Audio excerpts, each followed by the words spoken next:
ಸ್ವರ ಚಿಹ್ನೆಗಳು. ಅಂದ್ರ ಇಷ್ಟು ದಿವಸ ತಿಳ್ಕೊಂಡಿದ್ದೇನಂತಂದ್ರ ರೇಖಾಕ್ಷರಗಳ ಬಗ್ಗೆ ತಿಳ್ಕೊಂಡಿವಿ. 19 ರೇಖಾಕ್ಷರಗಳ ತಿಳ್ಕೊಂಡಿವಿ.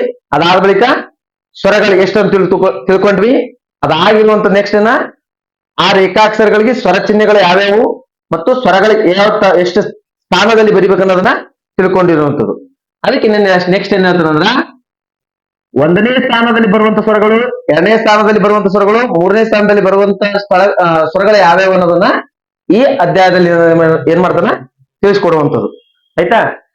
ಪ್ರಶ್ನೆ ಪಾಯಿಂಟ್ ಏನಪ್ಪಾ ಅಂತಂದ್ರ ರೇಖಾಕ್ಷರದ ನಂತರ ಮೊದಲನೇ ಸ್ಥಾನದಲ್ಲಿ ಒಂದು ತೆಳ್ಳನೆಯ ಚುಕ್ಕೆಯನ್ನು ಬರೆದರೆ ಅ ಅಥವಾ ಆ ಸ್ವರವನ್ನ ಸೂಚಿಸ್ತದ ಅಂತ ಹೇಳ್ತಾವ ನಾವು. ಅಂದ್ರೆ ಅರ್ಥ ಇಲ್ಲಿ ಏನಂತಂದ್ರ ಮೊದಲನೇ ಸ್ಥಾನದಲ್ಲಿ ಒಂದು ತೆಳ್ಳನೆ ಚುಕ್ಕೆಯನ್ನು ಬರೆದ್ರೆ ಏನ್ ಸೂಚಿಸ್ತದ ಅಂತ ಹೇಳ್ತಾನವ, ಅ ಅಥವಾ ಆ ಸ್ವರವನ್ನು ಸೂಚಿಸ್ತದ ಅಂತ ಹೇಳ್ತಾನ. ಅದು ಎಲ್ಲಿ ಬರಿಬೇಕಂತ ಹೇಳ್ತಾನವ, ರೇಖಾಕ್ಷರದ ನಂತರ. ರೇಖಾಕ್ಷರದ ನಂತರ ಮೊದಲನೇ ಸ್ಥಾನದಲ್ಲಿ. ಉದಾಹರಣೆ ನೋಡೋದಾದ್ರ ಎಕ್ಸಾಂಪಲ್ ಪ ರೇಖಾಕ್ಷರ ಬರೆದಿರ್ತೀನಿ. ಅದರಲ್ಲಿ ಪ್ರಥಮದಲ್ಲಿ ಅಂದ್ರ ಆದಲ್ಲಿ ಮೊದಲನೇ ಸ್ಥಾನದಲ್ಲಿ ಒಂದು ಚುಕ್ಕಿ ಕೊಟ್ಟಿವಿ ಅಂತಂದ್ರ ಈ ಚುಕ್ಕಿ ಏನನ್ನು ಸೂಚಿಸ್ತದಂದ್ರ ಅಥವಾ ಆ ಸ್ವರವನ್ನ ಸೂಚಿಸ್ತದ.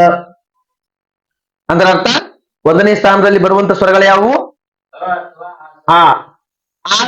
ಆ ಸ್ವರಗಳಿಗೆ ಇರುವಂತ ಚಿಹ್ನೆ ಯಾವುದು ಅಂತಂದಾಗ ಯಾವ ಚಿಹ್ನೆ ಅದು, ಒಂದು ಸಣ್ಣ ಚುಕ್ಕೆ.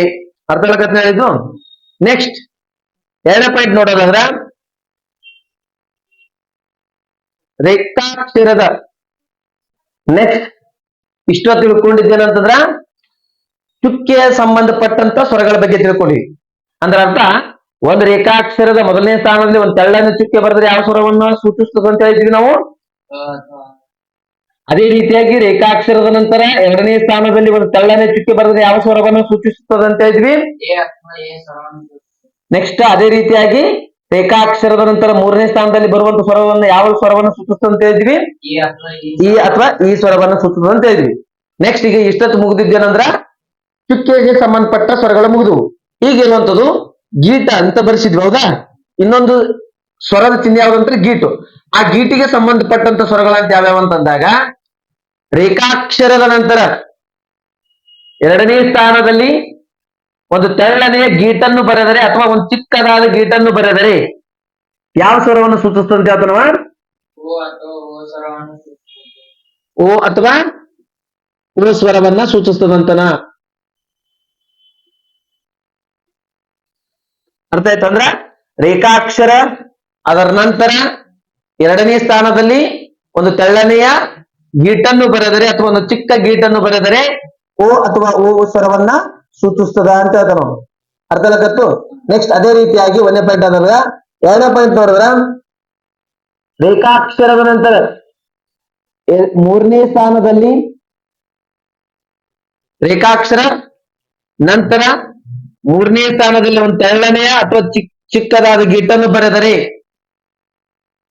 ಯಾವ ಸ್ವರವನ್ನು ಸೂಚಿಸ್ತಂತ ಹೇಳ್ತಾನವ, ಉ ಅಥವಾ ಉ ಸ್ವರವನ್ನ ಸೂಚಿಸ್ತದಂತ ಹೇಳ್ತಾನ. ಹಿಂದಿನ ಅಧ್ಯಾಯದಲ್ಲಿ ಹಿಂದಿನ ಪಾಯಿಂಟ್ ಅಂತ ತಿಳ್ಕೊಂಡಿದ್ದೇನಂತಂದ್ರ ಚುಕ್ಕೆ ಸ್ವರಗಳು 3 ಸ್ಥಾನದಲ್ಲಿ ಬರ್ತಿದ್ವು. ಬಟ್ ಈ ಗೀಟಿನ ಸಂಬಂಧಪಟ್ಟ ಒಂದು ಸ್ವರಗಳು ಏನಾಗ್ತಾವ 2 ಸ್ಥಾನದಲ್ಲಿ ಬರ್ತಾವು. ಅರ್ಥ ಇಷ್ಟು ತಿಳ್ಕೊಂಡಿದ್ದೇನಂತಂದ್ರ ಅಂದ್ರ 1ನೇ ಸ್ಥಾನದಲ್ಲಿ ಯಾವ್ಯಾವ ಸ್ವರಗಳು ಬರ್ತಾವು, 2ನೇ ಸ್ಥಾನದಲ್ಲಿ ಬರುವಂತ ಸ್ವರಗಳು ಯಾವುವು, 3ನೇ ಸ್ಥಾನದಲ್ಲಿ ಬರುವಂತ ಸ್ವರಗಳು ಯಾವುವು ಮತ್ತು ಆ ಸ್ವರಗಳ ಚಿಹ್ನೆಗಳು ಯಾವುವು ಅಂತ ಈ ತಿಳ್ಕೊಂಡಿರುವಂತದ್ದು. 1ನೇ ಸ್ಥಾನದಲ್ಲಿ ಯಾವ ಸ್ವರ ಬರ್ತಾವು, 2ನೇ ಸ್ಥಾನದಲ್ಲಿ ಬರುವಂತ ಸ್ವರಗಳು ಯಾವುವು, ಮತ್ತ 2ನೇ ಸ್ಥಾನದಲ್ಲಿ ಬರುವಂತ ಸ್ವರಗಳಂದಾಗ ಎ ಅಥವಾ ಎ ಮತ್ತು ಓ ಅಥವಾ ಓ. 3ನೇ ಸ್ಥಾನದಲ್ಲಿ ಬರುವಂತ ಸ್ವರಗಳಂತ ನೋಡಿದಾಗ ಇ ಅಥವಾ ಇ ಮತ್ತು ಉ ಅಥವಾ ಉ ಅಂತ. ಅರ್ಥ ಆಯ್ತಾ. ಚುಕ್ಕೆಯ ಮತ್ತು ಗೀಟಿನ ಸಂಬಂಧಪಟ್ಟಂತ ಸ್ವರ ಚಿಹ್ನೆಗಳು ಇವಾಗಿರ್ತಾವು ಅಥವಾ ಸ್ವರಗಳು ಅಂತ ಆಗಿರ್ತಾವು. ನೆಕ್ಸ್ಟ್ ಇಷ್ಟೊತ್ತು ಅಧ್ಯಾಯದಲ್ಲಿ ತಿಳ್ಕೊಂಡಿದ್ದೇನಂತಂದ್ರ ಹಿಂದಿನ ಅಧ್ಯಾಯ ತಿಳ್ಕೊಂಡಿದ್ದೇನಂತಂದ್ರ ಪ್ರತಿಯೊಂದು ರೇಖಾಕ್ಷರಕ್ಕೆ ಸ್ವರ ಚಿಹ್ನೆಗಳನ್ನ ಬರಿತೀವಿ. ಆ ಸ್ವರ ಚಿಹ್ನೆಗಳ ಸ್ಥಾನಗಳನ್ನ ತಿಳ್ಕೊಂಡಿದ್ವಿ ನಾವು. ಈಗ ಏನ್ ಮಾಡ್ತೀವಿ ಅಂದ್ರೆ ಒಂದು ಶಬ್ದ ಬರಿತೀವಿ, ಆ ಶಬ್ದದಲ್ಲಿ ಯಾವ್ದೊಂದು ಪಾಠ ಅಂತ ಬರಿತೀನಿ ಅಂತ ಇಟ್ಕೊಳ್ರಿ. ಈ ಪಾಠ ಅಂತ ಬರೆದಾಗ ಈ ಪಾಠದಲ್ಲಿ ಎಷ್ಟು ಸ್ವರಗಳದಾವು? 2 ಸ್ವರ ಅದಾವು. ಅಂದ್ರೆ ಏನ್ ಹೇಳ್ತಾನೆ, ಈ 2 ಸಂಯೋಜಿತ ರೇಖಾಕ್ಷರ ಅಂತಾನೆ. ಯಾರಂದ್ರ ಪ ಒಂದ್ ರೇಖಾಕ್ಷರ, ಟ ಒಂದ್ ರೇಖಾಕ್ಷರ, ಸಂಯೋಜನೆ ಕೂಡಿದನ. ಹಂಗಿದ್ದಾಗ ಕೂಡಿ ಬರೆದಿರುವಂತ ಶಬ್ದಗಳ ಮಧ್ಯದಲ್ಲಿ ಬರುವಂತ ಸ್ವರ ಚಿಹ್ನೆಗಳ ಬರಿಬೇಕಲ್ಲ, ಬರುವಂತ ಸ್ವರ ಚಿಹ್ನೆಗಳು ಇರ್ತವಲ್ಲ, ಅದನ್ನ ಎಲ್ಲೆಲ್ಲಿ ಬರಿಬೇಕು ಅನ್ನೋದನ್ನ ಈ ಅಧ್ಯಾಯದಲ್ಲಿ ತಿಳ್ಕೊಳ್ಳುವಂಥದ್ದು, ಪ್ರಯತ್ನ ಪಡುವಂಥದ್ದು. ಅರ್ಥ ಆಗ್ತಾನೆ ಇದು? ಅಂದ್ರೆ ಹೇಳ್ತಾನೆ ಫಸ್ಟ್ನೇ ಪಾಯಿಂಟ್ ನಾಗ ಒಂದ್ ಹೇಳ್ತಾನೆ, ಏನಂತ ಒಂದು ರೂಲ್ ಹೇಳ್ತಾನೆ. ಏನಂತಂದ್ರ ಒಂದೇ ರೂಲ್,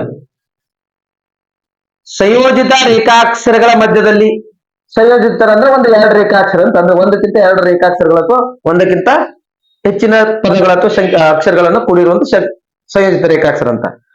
ಅದರಲ್ಲಿ ಬರುವಂತ ಸ್ವರಚಿಹ್ನೆಗಳನ್ನ, ಯಾವ ಸ್ವರಚಿಹ್ನೆಗಳನ್ನ? 1ನೇ ಸ್ಥಾನದ ಮತ್ತು 2ನೇ ಸ್ಥಾನದ ಸ್ವರಚಿಹ್ನೆಗಳನ್ನ ಆಯಾ ರೇಖಾಕ್ಷರದ ನಂತರವೇ ಬರಿಬೇಕು ಅಂತ ಹೇಳ್ತಾರ ನಾವು. ಅಂದ್ರ ಅರ್ಥ, 1ನೇ ಸ್ಥಾನದಲ್ಲಿ ಮತ್ತು 2ನೇ ಸ್ಥಾನದಲ್ಲಿ ಬರುವಂತ ಸ್ವರಚಿಹ್ನೆಗಳನ್ನ ಸಂಯೋಜಿತ ರೇಖಾಕ್ಷರಗಳ ಮಧ್ಯದಲ್ಲಿ 1ನೇ ಮತ್ತು 2ನೇ ಸ್ಥಾನದ ಸ್ವರಚಿಹ್ನೆಗಳನ್ನ ಏನ್ ಮಾಡಂತ ಹೇಳ್ತಾನವ? ಅದೇ ರೇಖಾಕ್ಷರದ ನಂತರವೇ ಆ ಸ್ಥಾನಗಳ ಸಂಬಂಧಪಟ್ಟಂತೆ ಬರೆಯುವಂತೆಯೂ ಹೇಳ್ತಾನ.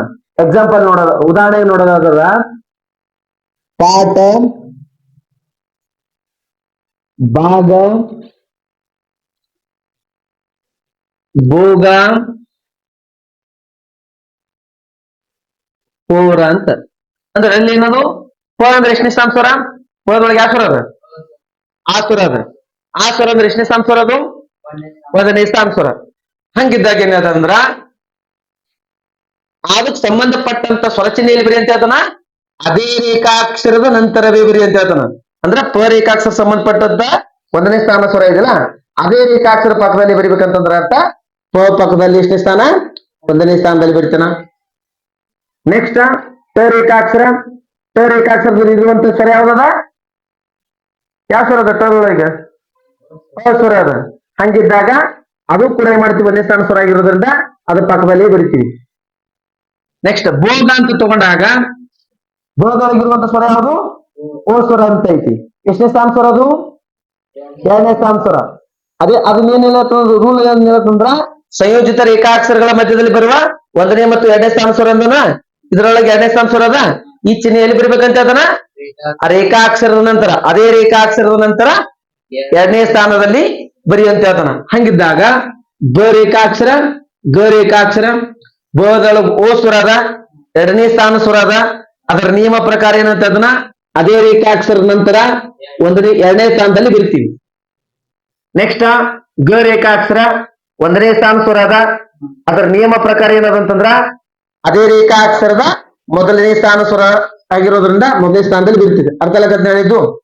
ಅದೇ ರೀತಿಯಾಗಿ ಭಾಗ, ಬ ರೇಖಾಕ್ಷರ, ಗ ರೇಖಾಕ್ಷರ, ಬದೊಳಗೆ ಆ ಸ್ವರ ಇರೋದ್ರಿಂದ ಅದು 1ನೇ ಸ್ಥಾನ ಆಗಿರೋದ್ರಿಂದ ಅದರ ನಿಯಮ ಪ್ರಕಾರ ಏನಿರುತ್ತೆ ಅದನ್ನ ಅದೇ ರೇಖಾಕ್ಷರದ ನಂತರ 1ನೇ ಸ್ಥಾನದಲ್ಲಿ ಇದಕ್ಕೆ ಸಂಬಂಧಪಟ್ಟಂತ ಚಿಹ್ನೆ ಯಾವುದು? ಚುಕ್ಕೆ. ನೆಕ್ಸ್ಟ್ ಗ ಸಂಬಂಧಪಟ್ಟ ಚಿಹ್ನೆ ಯಾವುದು? ಚುಕ್ಕೆ. ಎಲ್ಲಿ ಬರಿಬೇಕು ಅಂದ್ರೆ 1ನೇ ಸ್ಥಾನದ ಅದೇ ರೇಖಾಕ್ಷರದ ನಂತರವೇ ಬರಿಬೇಕು. ನೆಕ್ಸ್ಟ್ ಇಲ್ಲಿ ಪೋರ ಅಂತಿರುವಂತದ್ದು, ಪ ರೇಖಾಕ್ಷರ ಬರ್ದ್ವಿ, ರ ಬರ್ದ್ವಿ, ಪದೊಳಗಿರುವಂತ ಸ್ವರ ಯಾವುದು? ಓ ಸ್ವರ ಆಗಿರುವಂತದ್ದು. ಓ ಸ್ವರ ಆಗಿರೋದ್ರಿಂದ ಅದು ಎಷ್ಟನೇ ಸ್ಥಾನ ಸ್ವರ ಆಗಿರ್ತದ? 2ನೇ ಸ್ಥಾನ ಸ್ವರ ಆಗಿರ್ತದ. ನೇಮ ಪ್ರಕಾರ ಅದರ ಸಂಬಂಧಪಟ್ಟಂತ ಸ್ವರಚಿಹ್ನೆ ಎಲ್ಲಿ ಬರಿ ಅಂತ ಹೇಳ್ತಾನವ? ಅದು 2ನೇ ಸ್ಥಾನದಲ್ಲಿ, ಅಂದ್ರೆ ಅದೇ ರೇಖಾಕ್ಷರದ ನಂತರ 2ನೇ ಸ್ಥಾನದಲ್ಲಿ ಬರಿತೀವಿ. ಪೋ ಬರ್ದ್ವಿ.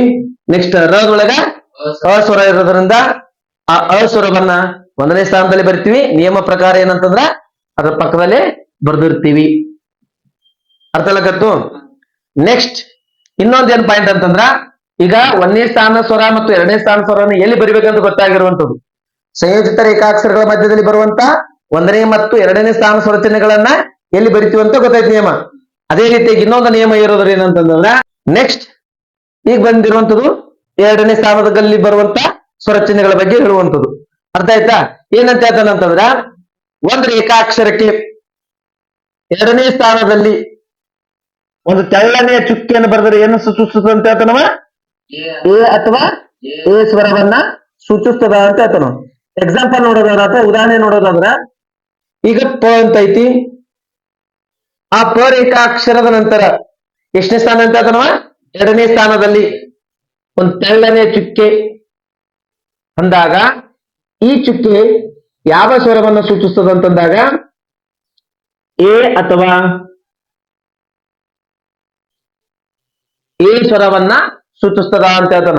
ಅರ್ಥ ಆಗತ್ತೆ ಹೇಳಿದ್ದು ಅಂದ್ರೆ ಅರ್ಥ ಇಲ್ಲಿಗೆ ಏನಂತಂದ್ರ ಅಂದ್ರೆ ಒಂದನೇ ಸ್ಥಾನದಲ್ಲಿ ಯಾವ ರೀತಿ ಅ ಅಥವಾ ಆ ಸ್ವರವನ್ನು ಬರ್ತತೋ ಅದರ ಸ್ಥಾನದ ಚಿಹ್ನೆ ಯಾವುದು ಅಂತಂದಾಗ ಚುಕ್ಕೆ ಅಂತ ಹೇಳ್ತಾನ. ಹೌದಾ? ಹಂಗೆ ಅದೇ ರೀತಿಯಾಗಿ ರೇಖಾಕ್ಷರದ ನಂತರ ಎರಡನೇ ಸ್ಥಾನದಲ್ಲಿ ಒಂದು ತೆಳ್ಳನೆ ಚುಕ್ಕೆ ಬರೆದಾಗ ಏನ ಸೂಚಿಸ್ತದ ಅಂತ ಹೇಳ್ತಾನವ? ಎ ಅಥವಾ ಎ ಸ್ವರವನ್ನ ಸೂಚಿಸ್ತದ ಅಂತ ಹೇಳ್ತಾನ. ಅರ್ಥ ಆಗತ್ತೆ ಹೇಳಿದ್ದು ಯಾಕಂತಂದ್ರ ಇದು ಈ ಸ್ವರವನ್ನು ಸೂಚಿಸಿದಾಗ ಅದು ಈಸಿಯಾಗಿ ಓದಾಕ ಅನುಕೂಲ ಆಗುವ ಉದ್ದೇಶಕ್ಕೋಸ್ಕರ ಏನ್ ಮಾಡ್ತಾನ ಅಂತಂದ್ರ ಸ್ವರವನ್ನ ಈಸಿಯಾಗಿ ಬರೆಯುವಂತದ. ಅರ್ಥ ಆಗತ್ತೆ ಹೇಳಿದ್ದು. ನೆಕ್ಸ್ಟ್ ಮೂರನೇ ಪಾಯಿಂಟ್, ರೇಖಾಕ್ಷರದ ನಂತರ ಮೂರನೇ ಸ್ಥಾನದಲ್ಲಿ ಒಂದು ತೆಳ್ಳನೆಯ ಚುಕ್ಕೆಯನ್ನು ಬರೆದರೆ ಯಾವ ಸ್ವರವನ್ನು ಸೂಚಿಸ್ತದ ಅಂತ ಹೇಳ್ತಾನವ? ಇ ಅಥವಾ ಈ ಸ್ವರವನ್ನ ಸೂಚಿಸ್ತದ ಅಂತ ಹೇಳ್ತಾನ. ಎಕ್ಸಾಂಪಲ್ ನೋಡೋಣ. ಯಾವ್ದೊಂದು ಊರ್ಧ್ವ ಮುಖ ರೇಖಾಕ್ಷರ ತಗೋತೀನಿ. ಊರ್ಧ್ವ ಮುಖ ರೇಖಾಕ್ಷರ ತಂದಾಗ ಈ ಊರ್ಧ್ವ ಮುಖ ರೇಖಾಕ್ಷರಕ್ಕ ಈ ಕಡೆ ಭಾಗದ ಏನಂತೀವಿ? ರೇಖಾಕ್ಷರದ ಮೊದಲು ಅಂತೀವಿ. ಈ ಕಡೆ ಭಾಗ ಅಂತ ಅಂತೀವಿ ರೇಖಾಕ್ಷರದ ನಂತರ ಅಂತೀವಿ. ಅವೇನ್ ರೇಖಾಕ್ಷರದ ನಂತರ ಮೂರನೇ ಸ್ಥಾನದಲ್ಲಿ ಒಂದು ತೆಳ್ಳನೆ ಚುಕ್ಕೆ ಬರುವಂತಂದ್ರ ಏನು ಸೂಚಿಸ್ತದ ಅಂತ ಹೇಳ್ತಾನವ? ಈ ಅಥವಾ ಈ ಸ್ವರವನ್ನ ಸೂಚಿಸ್ತದ ಅಂತ ಹೇಳ್ತಾನ. ಈ ಅಥವಾ ಈ ಸ್ವರದ ಚಿಹ್ನೆ ಯಾವಂತ ಕೇಳಿದಾಗ ಒಂದು ಚುಕ್ಕೆ ಅಥವಾ ಈ ಅಥವಾ ಈ ಸ್ವರದ ಸ್ಥಾನ ಎಷ್ಟು ಅಂತ ಕೇಳಿದಾಗ ಮೂರನೇ ಸ್ಥಾನ ಅಂತ ಅರ್ಥ ಆಗ್ತದೆ. ಅರ್ಥ ಹೇಳಿದ್ದು. ನೆಕ್ಸ್ಟ್ ಎರಡನೇ ಪಾಯಿಂಟ್ ಏನಂತ ಹೇಳ್ತಾರೆ ಅಂದ್ರೆ ಎರಡನೇ ಪಾಯಿಂಟ್ ಅಲ್ಲಿ ಬರುವಂತದ್ದು ಏನಂತಾರೆ ಮೂರನೇ ಸ್ಥಾನ ಸ್ವರಗಳನ್ನ ಬರಿಬೇಕು. ಅಂದ್ರ ಸಂಯೋಜಿತ ರೇಖಾಕ್ಷರಗಳ ಮಧ್ಯದಲ್ಲಿ ಬರುವಂತ ಮೂರನೇ ಸ್ಥಾನದ ಸ್ವರ ಚಿಹ್ನೆಗಳನ್ನ ಸಂಯೋಜಿತ ರೇಖಾಕ್ಷರಗಳ ಮಧ್ಯದಲ್ಲಿ ಬರುವಂತ ಮೂರನೇ ಸ್ಥಾನದ ಸ್ವರ ಚಿಹ್ನೆಗಳನ್ನ ಎಲ್ಲಿ ಬರಿಬೇಕು ಅಂತ ಹಂತ ತಗೊಂಡಾಗ ಹೇಳ್ತಾನ. ಏನಂತ? ಸಂಯೋಜಿತ ರೇಖಾಕ್ಷರಗಳ ಮಧ್ಯದಲ್ಲಿ ಬರುವ ಮೂರನೇ ಸ್ಥಾನದ ಸ್ವರ ಚಿಹ್ನೆಗಳನ್ನು ಎರಡನೇ ರೇಖಾಕ್ಷರದ ಹಿಂದೆ ಎಷ್ಟನೇ ಸ್ಥಾನ? ಮೂರನೇ ಸ್ಥಾನದಲ್ಲಿ ಬರಿಬೇಕಂತ ಹೇಳ್ತಾನ. ಎಕ್ಸಾಂಪಲ್ ನೋಡೋದಾರ ಪೀಠ ಅಂತ ಇಟ್ಕೊಳ್ರಿ. ಹೌದಾ? ಪೀಠ ಬರ್ರಿ. ಪಿ ಅಂದ್ರೆ ಪ ಫಸ್ಟ್ನೇ ರೇಖಾಕ್ಷರ ಪ. ಹೌದಾ? ಆ ಪದೊಳಗಿರುವಂತ ಸ್ವರ ಯಾವುದು? ಈ ಸ್ವರ. ಅಂದ್ರೆ ಅರ್ಥ ಎಷ್ಟನೇ ಸ್ಥಾನ ಸ್ವರ ಅದು? ಮೂರನೇ ಸ್ಥಾನದ ಸ್ವರ ಅಂತ ಅರ್ಥ ಅದು. ಹೌದಾ? ಮೂರನೇ ಸ್ಥಾನದ ಸ್ವರ ಅಂತಿದ್ದಾಗ ಅದನ್ನ ಎಲ್ಲಿ ಬರಿಬೇಕಂತ ನಿಯಮ ಹೇಳ್ತಾನಂದ್ರ ಎರಡನೇ ರೇಖಾಕ್ಷರದ ಹಿಂದೆ ಅಂತ ನಾವು. ಎರಡನೇ ರೇಖಾಕ್ಷರ ಪಿ ಅಂದ್ರೆ ಮೂರನೇ ಸ್ಥಾನದ ಸ್ವರವನ್ನ ಹೊಂದಿರುವಂತ ರೇಖಾಕ್ಷರ ಮೊದಲನೇ ರೇಖಾಕ್ಷರ ಆಗ್ತದ. ಇಲ್ಲಿ ಮೂರನೇ ಸ್ಥಾನ ಹೊಂದಿರುವ ರೇಖಾಕ್ಷರ ಯಾವ್ದದ?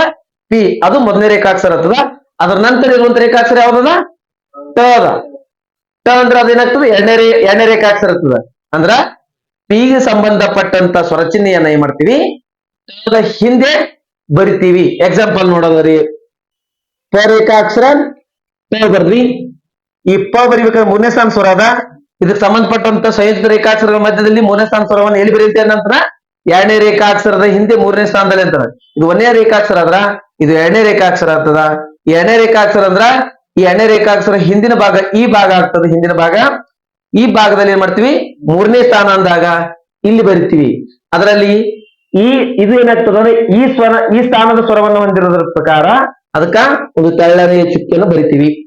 ಅವಾಗ ಏನಾಯ್ತಂತಂದ್ರ ಈ ರೇಖಾಕ್ಷರ ಪಿ ಅನ್ನೋದನ್ನ ಸೂಚಿಸ್ತದ. ನೆಕ್ಸ್ಟ್ ಇರುವಂತದೇನು? ಟ. ಟದೊಳಗೆ ಯಾವ ಸ್ವರ ಅದ? ಅ ಸ್ವರ ಅದ. ಆ ಅ ಸ್ವರದ ನಿಯಮ ಪ್ರಕಾರ ಮೀನ್ಸ್ ಸಂಯುಕ್ತ ರೇಖಾಕ್ಷರಗಳ ಮಧ್ಯದಲ್ಲಿ ಬರುವಂತ ಒಂದೇ ಸ್ಥಾನ ಸ್ವರವನ್ನು ಎಲ್ಲಿ ಬರೀತೇವೆ ನಾವ? ಅದೇ ರೇಖಾಕ್ಷರದ ನಂತರವೇ ಅಂದ್ರೆ ಅರ್ಥ ಮೊದಲನೇ ಸ್ಥಾನದಲ್ಲಿ ಬರಿತೀವಿ. ಇವಾಗ ಪೀಠ ಅಂತ ಇತ್ತು. ಎಕ್ಸಾಂಪಲ್ ಇನ್ನೊಂದು ನೋಡೋಣ. ಪೂರ,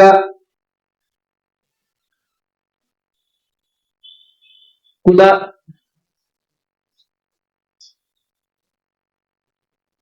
ರೂಪ. ಹೌದಾ?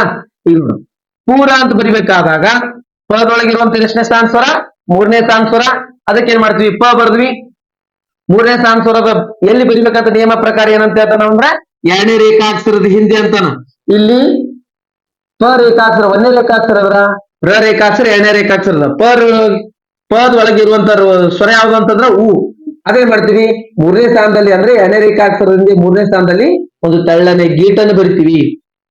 ನಂತರ ರ ಬರಿತೀವಿ. ರದಲ್ಲಿರುವಂತ ಸ್ವರ ಯಾವುದು ಒಂದನೇ ಸ್ಥಾನ ಸ್ವರ. ಆ ಒಂದನೇ ಸ್ಥಾನ ಸ್ವರ ನಿಯಮ ಪ್ರಕಾರ ಏನ್ ಬರಿತೀವಿ ಅಂದ್ರ ಅದೇ ರೇಖಾಕ್ಷರದ ನಂತರವೇ ಮೊದಲನೇ ಸ್ಥಾನದಲ್ಲಿ ಬರೆಯುವಂತೆ ಆತನ ಅದಕ್ಕೆ ಮೊದಲನೇ ಸ್ಥಾನದಲ್ಲಿ ಬರಿತೀವಿ. ನೆಕ್ಸ್ಟ್ ಕುಲ. ಕುಲ ಅಂತ ತಗೊಂಡಾಗ ಕ ರೇಖಾಕ್ಷರ ಕ ಬರ್ದ್ವಿ ಲ ಬರ್ದ್ವಿ.